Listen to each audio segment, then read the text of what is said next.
si bien es cierto, no son tan frecuentes como el asma, la EPOC, la neumonía, el cáncer broncogénico, la tuberculosis. Si bien es cierto, no son temas que van a ver ustedes como en atención primaria tan frecuentemente, pues también las mencionamos porque estas cosas sí son como de la especialidad, pero ustedes tienen que saber diagnosticarlos también. El primero de los temas, cuando uno habla de enfermedades de la pleura, hablamos de neumotórax, hablamos de efusión pleural o hidrotórax. El tema pleuritis, en términos genéricos, significa inflamación de la pleura, ¿no? Puede haber varias causas de pleuritis, pero sí, esa es una patología. Pero en los libros de anatomía patológica hablan del neumotórax, de la efusión pleural y del tumor, los tumores de la pleura. El tumor primario de pleura más común es el mesotelioma, pero más común que el mesotelioma son las metástasis de una enfermedad oncológica primaria de otro órgano que es la metástasis de la pleura, por ejemplo, colon o mama, por mencionar dos. Entonces, de las primeras patologías que vamos a mencionar está el neumotórax. Debía haber puesto efusión pleural primero, es más común la efusión pleural que el neumotórax, pero para empezar por algún lugar, el neumotórax se define como un acúmulo anormal de aire en el espacio pleural. No voy a tener que omitirlo porque yo creo que si hablo de anatomía, y ustedes saben la anatomía y la fisiología, entonces ese cuento de... Vamos a empezar con la diapositiva de allá de efusión pleural. No, ahí mismo, pero adelante. Y después hablamos de... A ver. Vamos a empezar por esa. Nos da lo mismo porque no tengo diapositivas ahí. Ok, deben recordar que la pleura o el espacio pleural es un espacio virtual. Es un espacio virtual. Está conformado por dos capas. Desde el punto de vista de histología, ustedes recuerdan que son tejidos mesoteliales, son células planas. Normalmente no hay espacio, es un espacio virtual, no hay contenido dentro de ese continente. Hay quizás una cantidad de líquido mínima, algunos libros dicen que 10, 25 mililitros, una cantidad mínima que permite el desplazamiento de las pleuras una sobre otra, pero es una cantidad mínima. El líquido se va formando en una de las pleuras y se va reabsorbiendo en la otra, ¿ok? De manera tal que cuando uno hace la suma algebraica, se mantiene una cantidad que no sobrepasa los 25 mililitros. En condiciones anormales, hay situaciones en donde ese líquido se produce en demasía o condiciones en donde no se reabsorbe lo suficiente. En cualquiera de las dos condiciones, lo que va a haber es un acúmulo de líquido en el espacio pleural.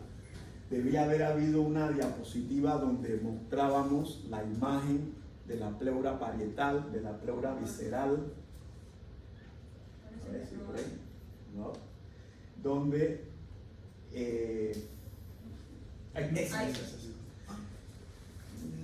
no es la mejor diapositiva, pero esto que está aquí en el centro es el espacio pleural. Aquí tenemos la pleura parietal, la pleura visceral pegada en íntima relación con el parénquima pulmonar, la pleura parietal en íntima relación con la pared del tórax en su interior. Aquí hay un movimiento de ese líquido que se da en torno a los valores de la presión hidrostática y de la presión oncótica en ese espacio, ¿verdad? Hay una suma algebraica, ustedes recuerdan la ecuación de Starling. Hay una ecuación de Frank Starling, esa es otra cosa. La ecuación de Starling y esta es la ecuación de Frank Starling. ¿Cuál es la diferencia entre ambas? Que una tiene una suma y otra no. La ecuación de Frank Starling la vieron en fisiología cardiovascular. Pero eso es lo de la hidrostática y el oncótica. ¿La qué? La hidrostática y el oncótica. No, esa es la ecuación de, esa es la ley de Starling que es la que vamos a hablar ahora mismo. Okay. Y la de Frank Starling es otra cosa. Durante la diástole, los eritrocitos, el miocardio, se relaja para permitir el llenado de sangre de la cavidad. Las fibras se elongan. Entre mayor llenado tenga de volumen el ventrículo, mayor elongación de la fibra y también mayor fuerza de eyección al final. Eso se llama ley de Franz-Starling. Eso al principio es una condición adaptativa que permite que yo me llene con más sangre y pueda bombear mayor cantidad de sangre. Al principio es una insuficiencia cardíaca, es un mecanismo que compensa, pero se vence y después aparece aparte sintomática una falla cardíaca. Esa es ley de Franz-Starling, esa es otra cosa. Tiene que ver con mecánica de la bomba muscular cardíaca. Esto es la ley de Starling, que explica el movimiento de líquidos entre un espacio, por ejemplo, un espacio intravascular, por ejemplo, en los capilares, con un intersticio, ¿ok? Y la ley lo que hace es sumar algebraicamente las presiones hidrostática y oncótica. Recordar que la presión hidrostática favorece la salida de líquido y la presión oncótica favorece la estancia de líquido dentro del espacio capilar, ¿ok?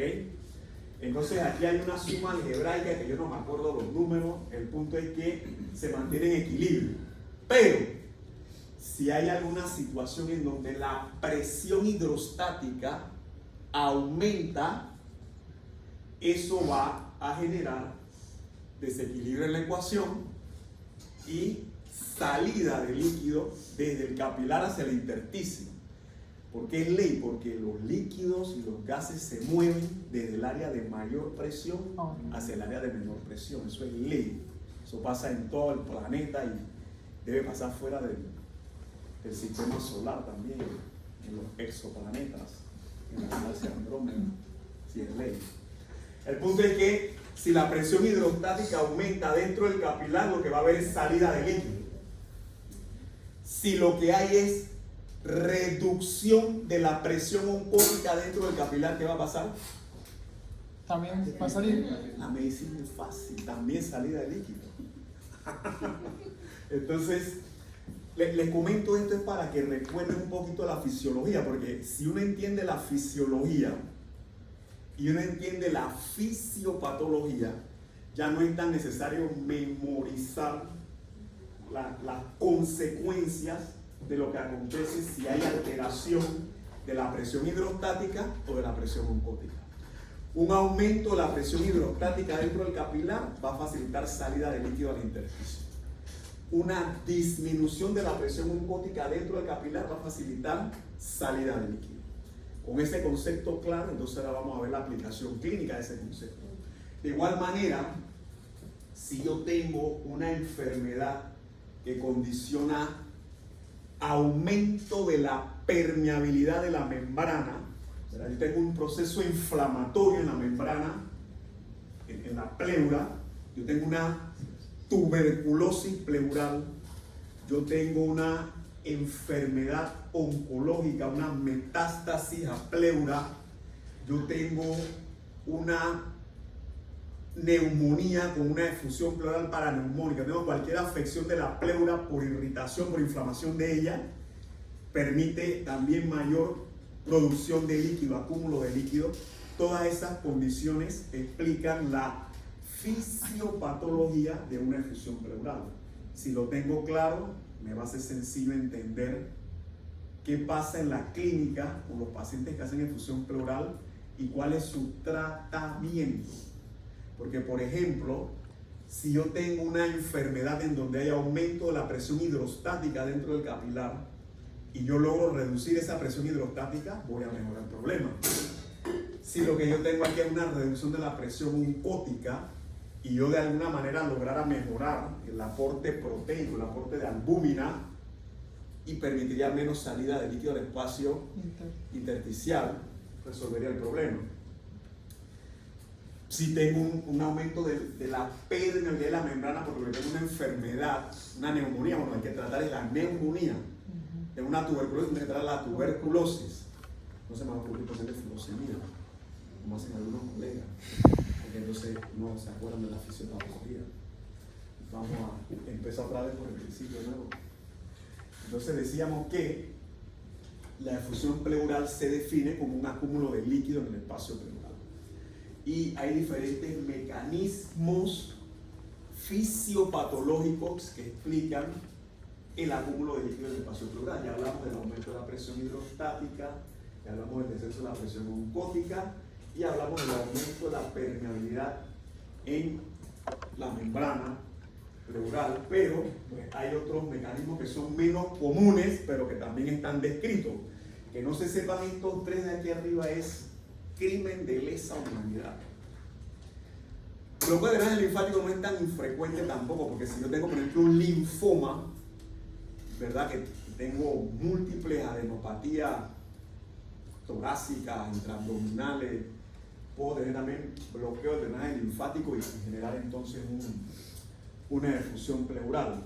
Esto es bastante inusual, paso de líquidos del peritoneo, esto es bastante inusual, estas son bastante inusuales. Las primeras sí tienen que sabérselas porque, entonces, ¿cómo viene en el examen? Una pregunta de que, de los siguientes mecanismos fisiopatológicos: A, aumenta la presión hidrostática; B, descenso de la presión hidrostática; A. Y la última. Será difícil. Hay una que no es. Ponen excepto. Claro, no es un mecanismo frecuente de, entonces uno pone las tres primeras y le pone una que está acá abajo. ¿Cómo va a sacar la mala?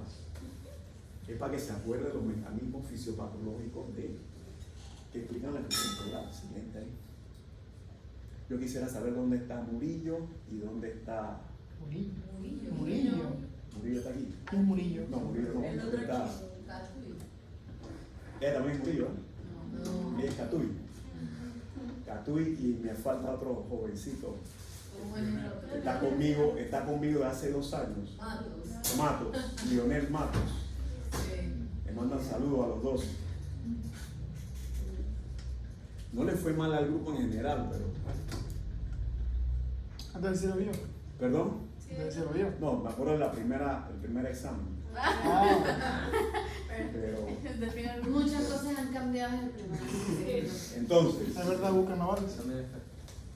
¿Y por qué viene esa respuesta? Me tratan como ilusor, me parece. Ok, va. No. Esto no lo van a poder leer.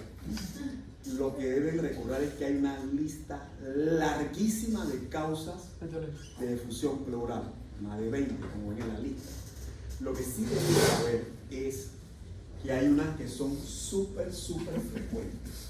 Por ejemplo, no puede ser que ustedes pasen el curso y no sepan que la insuficiencia cardíaca es una causa súper frecuente de efusión pleural.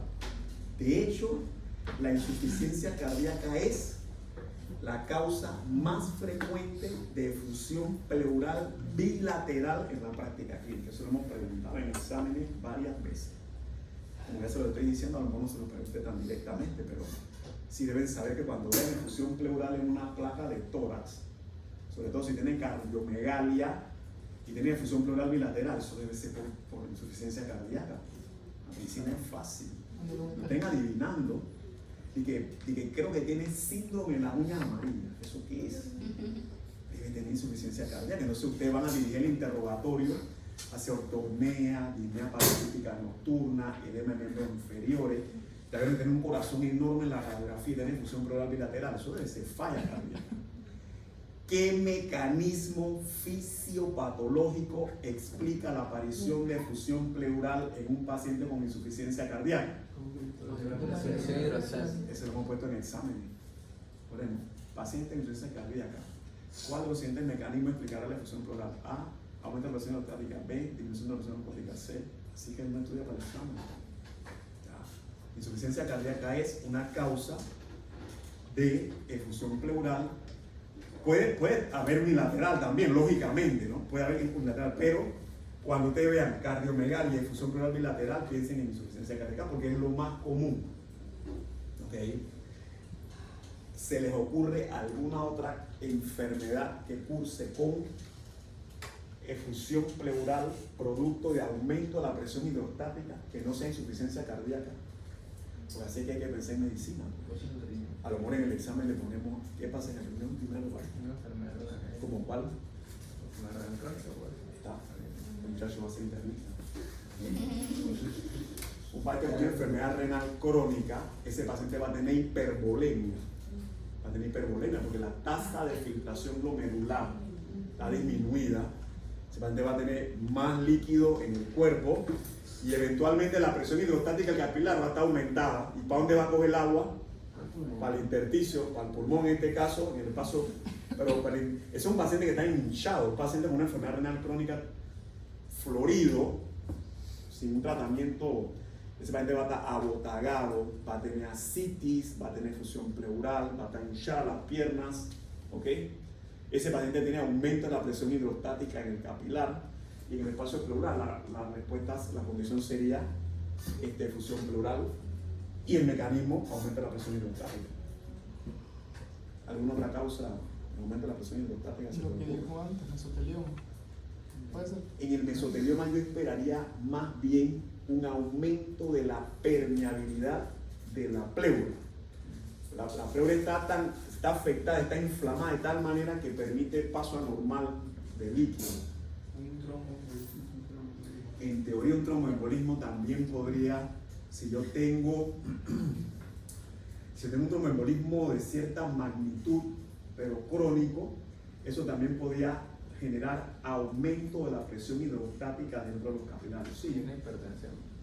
una hipertensión pulmonar en el Ah, largo plazo, en tipo de teoría. cáncer. Pero lo que acabamos Cáncer, acuérdense que cáncer, todo lo que haga que la pleura se afecte directamente, le llamaríamos aumento de la permeabilidad de la membrana. Porque, por ejemplo, si hay cambio en la presión hidrostática o broncótica, ahí no hay ninguna afectación de la membrana.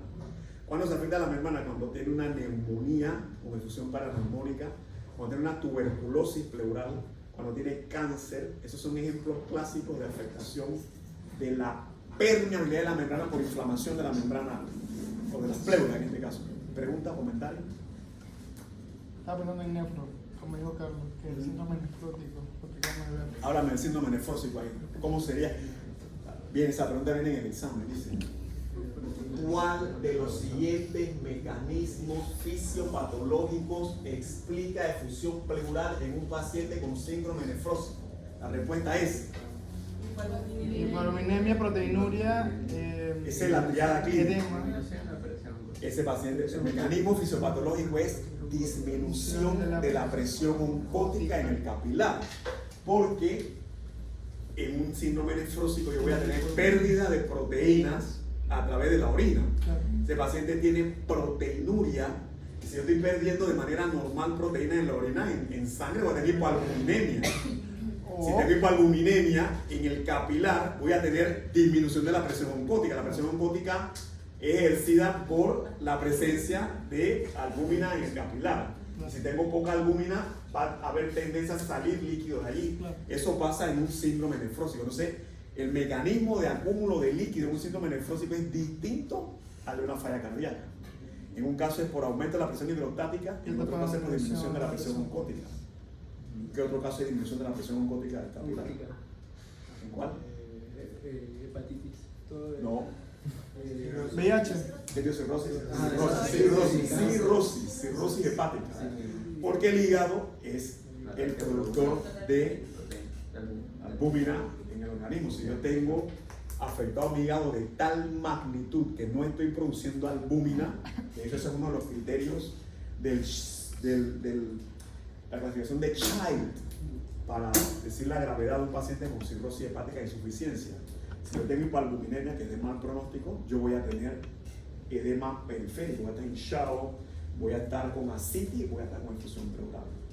Lo que quiero, estos son pantallazos generales porque lo que quiero es que vean cómo se une fisiología, fisiopatología y la parte clínica.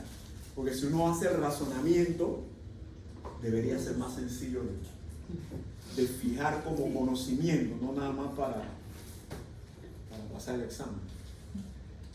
Ya. Entonces, bueno, la tarea que le queda a ustedes, la lista esa, la tarea que le queda a ustedes, pues si tenían la batería. que se están copiando de ahí. ¿Ustedes no Ah. están leyendo ahí? Yo de aquí no veo. No, Yo no tengo los lentes. Bueno. Yo no lo veo. Pero entonces, doctor, ¿cuál? En un lupus, ¿qué mecanismo explicaría la aparición de fusión pleural? La disminución. Es que eso está. Aumento de la permeabilidad de la membrana. Ah, Porque ¿verdad? en un lupus el paciente tendría pleuritis. Por nefropatía Ese paciente membranosa. tendría pleuritis, diga. Por nefropatía membranosa también puede ser. Nefropatía. Membranosa, que es una segunda causa que puede ser. En teoría, un paciente que tiene enfermedad renal crónica ya explicamos que Sí. puede tener aumento de la presión hidrostática, pero las personas con lupus, cuando tienen afectación de la pleura, esa pleura está inflamada, esa pleura permite más paso de líquido de lo habitual y entonces hacen efusión pleural. Usted debería conocerse toda esta lista porque algunas de aquí le vamos a preguntar en el Yo examen. tengo una pregunta. Por ejemplo, ¿Y la diabetes? Posparto, profe, Short en la straws. lista dice posparto, debajo del síndrome de... ¿cuál es el síndrome de Meigs? Ya dieron ginecología. Rápido. ¿Y la diabetes Se lo voy a mellitus? preguntar en el ¿Y examen. la diabetes mellitus no controlada? Diabetes mellitus no controlada si hubiese complicaciones de la diabetes, porque entre las complicaciones de la diabetes está enfermedad renal crónica, está síndrome nefrósico, las dos. Síndrome de Meigs, Ni idea. tumor de Meigs, No. ginecología, rápido. Inteligencia artificial, rápido. Tumor benigno de ovario, esa viene para que la tengan buena. ¿Ah? El síndrome de Meigs es un trastorno un poco común caracterizado por la presencia de un tumor benigno ovario, generalmente un fibroma, asociado a citis, acumulación de líquido en la cavidad abdominal e hidrotórax. La extirpación de este tumor suele resolver los síntomas. Ya saben, pues. ¿Y cuál es el síndrome de Sjögren? ¿Dónde? Sjögren. Ojos secos, boca seca, queratoconjuntivitis zika. Acompaña un porcentaje importante de los pacientes con artritis reumatoide. Es una enfermedad autoinmune, también puede cursar con efusión pleural. Entonces, Estas son cosas raras, ¿no? de esa lista, doctor, entonces, ¿cuál es para usted? Usted, Son las más usted importantes. es imperdonable que no sepan insuficiencia Insuficiencia cardíaca, enfermedad renal crónica, síndrome nefrósico, neumonía, tuberculosis, cáncer, porque son las más comunes. Estas cosas de que otras son cosas rarísimas, ¿no? De las cardiovasculares, una pericardititis constrictiva, que es una causa también que puede explicar Síndrome de vena cava superior. un síndrome de vena cava superior, por supuesto, porque eso aumenta también la presión hidrostática, claro que sí. Repasen causas y traten de hacer el match con mecanismos. Siguiente, entonces cuando uno tiene un paciente con una efusión pleural, uno debe hacer un estudio para tratar de entender la causa del acúmulo de líquido. Los criterios del aire. La pila. Ella te que dar la charla ahí, pero Claro. si se nos los aéreos. Entonces, Nunca había visto. nosotros le hacemos una punción en el tórax al paciente mediante aguja para intentar su análisis bioquímico, microbiológico y citológico. Hacer ese análisis nos da una buena idea de la causa del acúmulo de líquido. Este es nada más para dar una prueba para memoria, no sé ni por qué está ahí pasado no es. Bueno, generalizando, estos son los estudios que hacemos para evaluar un paciente con efusión pleural. Pues la parte clínica ya ustedes lo revisaron en el primer módulo. Un paciente con efusión pleural, ¿qué síntomas esperarían ustedes que tuviese? El capital. El síntoma cardinal sería la disnea. Dependiendo de la magnitud, ¿verdad? Claro. Porque si yo tengo una efusión pleural masiva, intensa o bilateral extensa, disnea va a ser el principal síntoma. Podría haber tos, dependiendo de la causa de la enfermedad. Podría haber dolor torácico pleurítico. Por ejemplo, si tengo una neumonía, adquiere la comunidad con una efusión pleural paraneumónica, va a tener dolor pleurítico. Entonces, bueno, ya ustedes saben la parte de la clínica, ya ustedes saben el examen físico, que esperarían a la palpación del tórax. Sin vibración. No, aflexación y ampliación y alta disminuida. ¿Y las vibraciones locales provocadas? Estarán disminuida por CENTES. Porque estará más en la percusión. Claro, Y la palpación a la no estará percusión. nada. Claro, entonces, si yo le pongo en el examen del paciente, no sé qué. Pero si ese vino en el primer parcial. Viene en el primero y puede venir de nuevo, porque Sí, y como ya están pilados, la sacan bien esta vez. Sí, exacto. Porque La ya te escuela, están, sacar la todo es como correlacionando, ven, todo hace match, ¿ok? Entonces, en la radiografía, ¿qué esperarían encontrar? Una efusión pleural. Un derrame pleural que borre los ángulos costotónicos y costodiafragmáticos. Me da hasta pena pensar eso, ¿no? Porque ya lo hemos repasado como 15 veces. Y pues, Una opacidad que oblitere el ángulo costo-diafragmático, que es una opacidad, es homogénea, no tiene broncograma aéreo.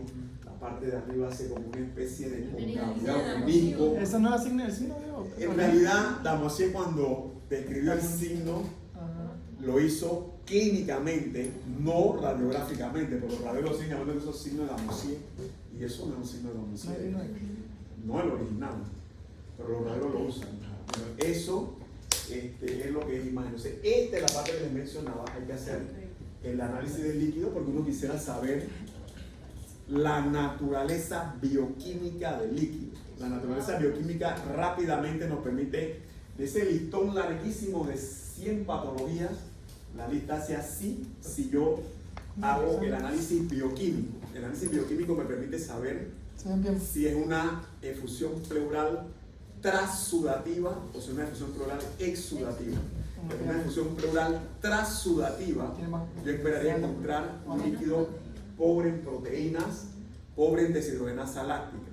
En una efusión pleural exudativa, lo contrario. Entonces, hacer ese análisis bioquímico utilizando los criterios de Light. ¿Habrá alguna que tiene los criterios de Light? Esa creo que Ahí era. está.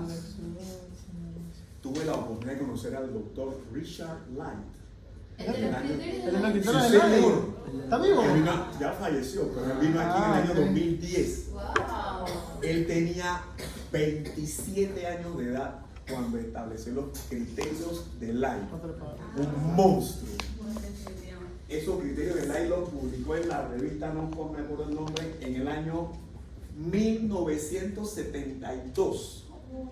El capítulo del Harrison sobre enfermedades de la pleura estaba escrito por Richard Light. Todo el tiempo fui estudiante de medicina. Todos los 80 y parte de los 90, si ven el capítulo de enfermedades de la pleura, lo escribió el señor Richard Light. Los criterios de Light hoy día todavía superan a este montón de cosas que han salido y no lo superan. Esto sigue en todos los libros de medicina como los criterios utilizados principalmente. La relación de proteínas en líquido pleural sobre suero mayor de 0.5 exudado. La relación de deshidrogenasa láctica en pleura sobre suero mayor de 0.6 exudado. O en el laboratorio donde hacen el análisis que el valor de deshidrogenasa láctica esté 2/3 por arriba del valor considerado normal en ese laboratorio exudado. Si tiene uno de cualquiera de ellos, exudado. Y eso ayuda rápidamente, insisto, a separar. Porque, por ejemplo, si en los criterios de Light me sale que lo que tiene el paciente es un trasudado, ya yo voy a pensar, junto a la historia clínica y al examen físico, que el paciente lo que debe tener es o una cirrosis hepática, o una enfermedad renal crónica, o un síndrome nefrósico, o una pericarditis, o sea, otra cosa que no es, por ejemplo, una tuberculosis o una neumonía. ¿Entiendes? Hacer los criterios de Light debe ayudarte a reducir las posibilidades de diagnóstico. ¿Sí? Al revés, si los criterios están elevados, yo pensaría casualmente en tuberculosis, en cáncer, en neumonía. Para eso es que ese tipo de... Yo tengo una pregunta. En la práctica clínica, cuando usted hace la toracosintesis, extrae el líquido, eso lo lleva al laboratorio, el laboratorio le da los resultados y simplemente le dice que se encontró trasudado. No, porque eso le toca al médico hacerlo. Así que te dan los resultados Los del valores laboratorio y tú de- haces la aritmética y lo sacas. El señor Light vino aquí para el Congreso de Neumología un ALAT, que hicimos, un latinoamericano, en 2010. Ahí me tocó ser parte del comité de protocolo. Me tocó llevarlo allá a Panamá Viejo, con la esposa, a comprar artesanías en la cosa de Panamá Viejo. Y también me tocó arreglarle su estadía en Gamboa Resort. A él le gustaba esa cosa de pájaro, eso, y esa cosa. Y él sí, con sus cámaras, esa cosa. Richard Light. Richard Wright. Ese carbónico. Ok, entonces, de ese líquido ya hablamos entonces de la diferencia entre exudado y trasudado. Lo dan los criterios del Light. Pero además de ese líquido queremos ver la parte citológica. Yo quiero verificar que no hay células malignas en ese líquido. En ese líquido se hace una tinción de Papa Nicolau. Igualita la tinción de Papa Nicolau que hacen para cervicuterino. Se tiñen las células para ver si hay células malignas. La presencia de células malignas en un líquido pleural me hace suponer la existencia de una enfermedad oncológica. Habría que ver cuál es el primario, si es primario de la pleura o si es metastásico. La mayoría de las lesiones oncológicas de la pleura son metastásicas, son secundarias. ¿Okay? La otra cosa que yo veo en el líquido es la celularidad y el diferencial. Yo veo, por ejemplo, el conteo total de glóbulos blancos en el líquido pleural y veo su relación, por ejemplo, linfocitos neutrófilos. ¿Qué patología se les ocurre a ustedes que puede generar aumento? Yo tengo de todas las células que salieron en el líquido y me sale que el 89% son mononucleares, células mononucleares. Eso es la parte. Linfocitos. ¿Eso qué? Mira. No te puedo decir que no, pero en pleura, o sea, enfermedad oncológica y tuberculosis son las causas más comunes. La lista es larga, pero si a mí me sale en un líquido pleural que hay predominio de mononucleares, yo voy a pensar en esas dos posibilidades diagnósticas por encima de cualquier otra cosa. ¿Ok? ¿Pero tuberculosis y cuál? Y enfermedad oncológica. Eso me peleó más. Exacto. Si yo tengo predominio neutrofílico, ¿qué piensan ustedes que favorecería predominio neutrofílico? Volvemos nucleares. Infección bacteriana, un empiema.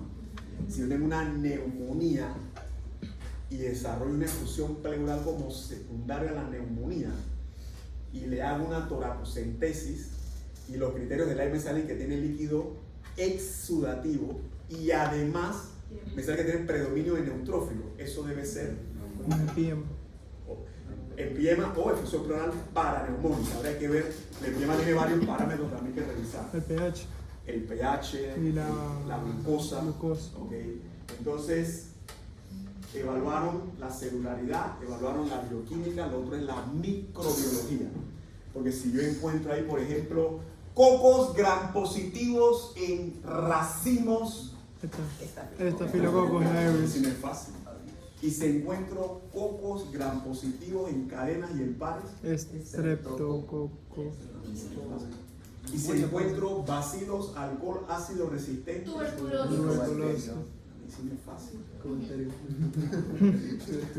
A medicina Y si fácil. encontrara, eso no sale ahí en la pregunta, pero y si encuentro diplococos gram negativos, pero en serio no va a salir un líquido es inusual, no creo que.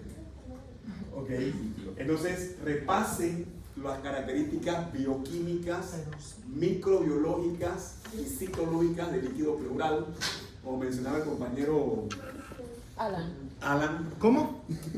cuando estaba haciendo mención de, por ejemplo, en empiema, Ah, que el tiene valor del pH menos de 7.21. Creo que el glucosa mayor es 60.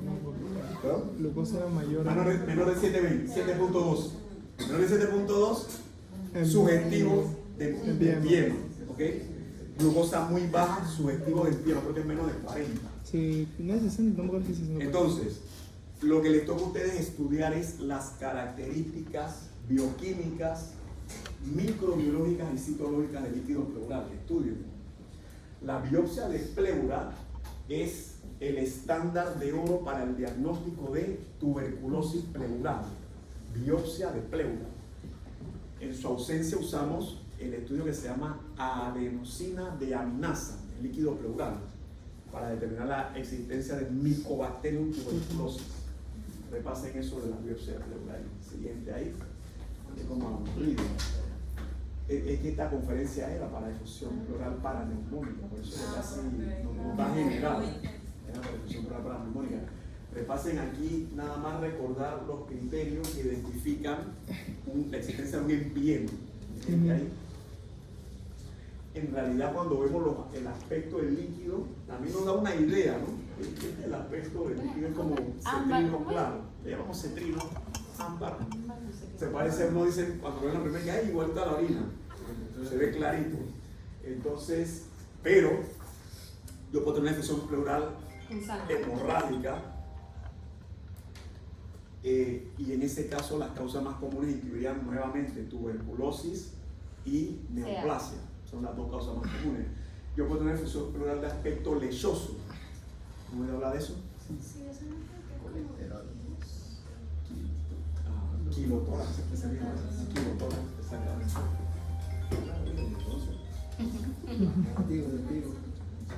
Yo tengo una pregunta, ¿cómo se hace una biopsia de pleura?